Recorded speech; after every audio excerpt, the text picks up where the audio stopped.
We also had to do these calls over a real telephone, and I think about 3 in the morning we got a call from the sheriff's department demanding that we say who we were because they thought there was an actual killer tormenting somebody. You should never say who's there.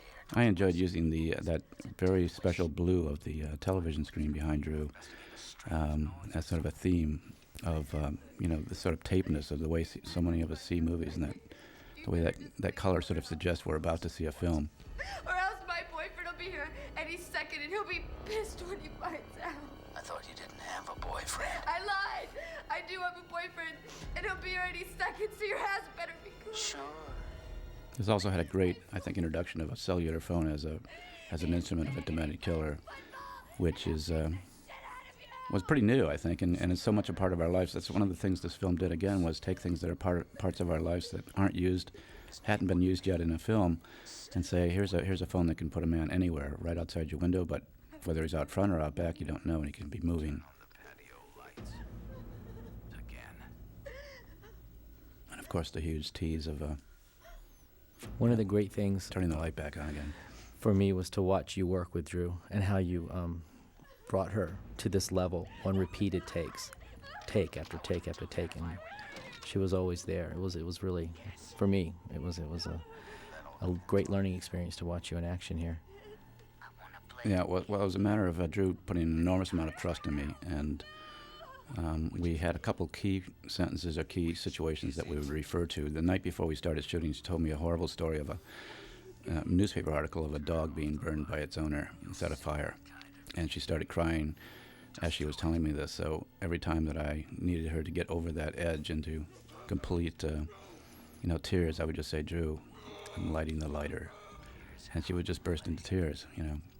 So not everybody will tell you a story like that. That's so close to their heart. Drew is very much of an animal lover, so that allowed us to just get to that place of sort of ultimate horror, where people are doing things you can't comprehend why they would ever do such a thing.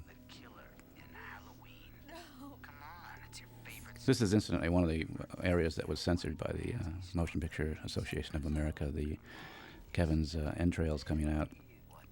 Kevin is the actor outside who, not your entrails, but the actor outside playing Steve, who was one of the very last contenders for the part of Billy, and a great actor who has gone on to doing a lot of very interesting roles. So we gave him this sort of tribute of playing this. I don't know whether it was really a tribute because he got to sit out in the cold all night with his intestines hanging out. But Sipping coffee, which that image is embedded in my brain. Right, yeah. And this is also a great thing. I've sat in many audiences watching them respond to this sort of quiz, and she gets the answers right, and then she gets this answer right, you think, and then you realize, no, this killer really knows his movies.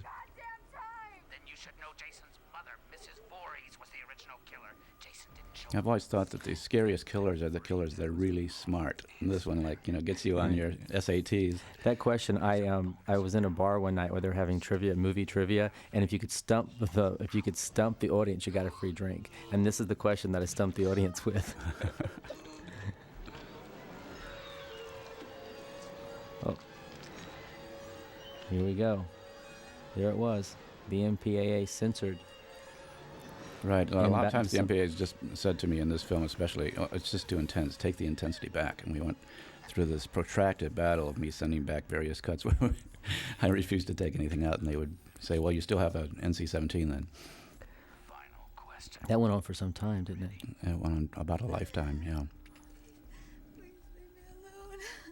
It's very difficult now making a film of this sort where you're really going into the dark side of humanity, because the MPAA sort of looks at every film as, I don't know what, sort of propaganda for the good life. And if you go really into the dark side of the way human beings often are, they get very upset and say, well, this is going to push some kid over the edge.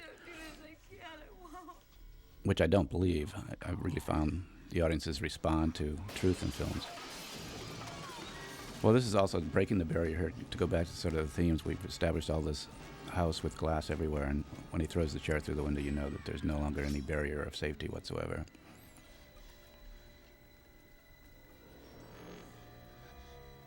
Another thing that I did here with camera is have her backing up in the standard horror film way, where in every case, if somebody backs out of a door in a shot like this, you know they're going to back right into the killer, and we didn't do it. So, going from your script, which so often set up the cliche situations and then stood them on their head.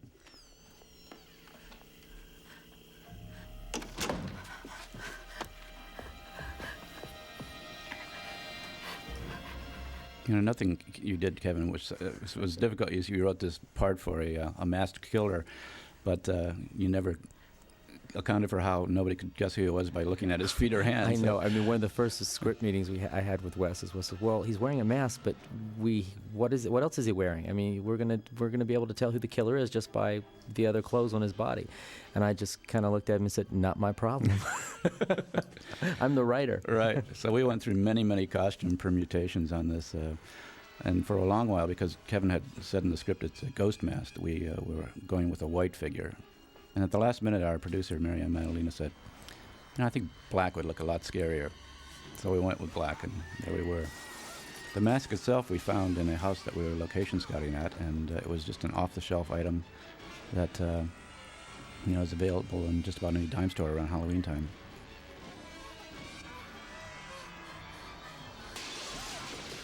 This is another MPA moment. They wanted this shot out of the film in the worst way, and I just claimed this was the only take that we did because Drew was so wrought up over it. Which, of course, was a bald-faced lie, but I'll do anything to get my shots in the film. It is a huge moment of intensity, you have to admit. No, it is. And which is so shocking. It's so great. But yeah, people can't believe it's happened, and they think, well, maybe she was just stabbed in the shoulder, and then you see her a moment later, and she's clearly mortally wounded. This is about the time the audience just starts to sit there with their mouths open, feeling raw terror. Because at first you think, well, the idea is that her boyfriend got killed, but it's Drew Barrymore, so she's going to live. She's going to make it. Right. And here she goes. She's still alive. She's still trucking. Then maybe she'll be discovered by her parents. Oh, no, I'm too busy talking about the flowers and the fish at dinner. Jesus. And then there he is. This was kind of a little added moment. I just said, let's have her pull his mask off, and just stare like she knows who it is, but she doesn't say. Casey.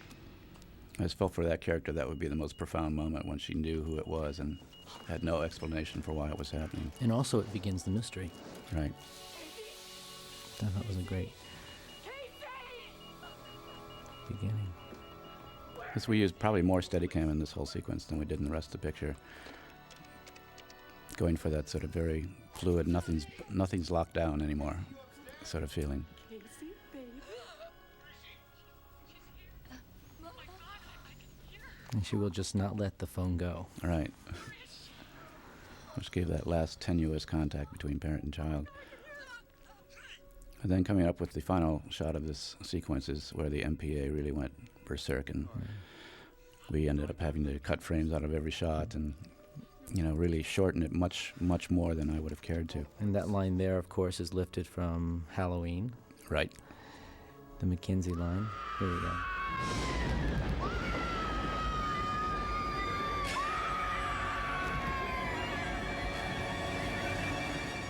That's a real-time shot. And in the film, we had to cut every other frame, so it was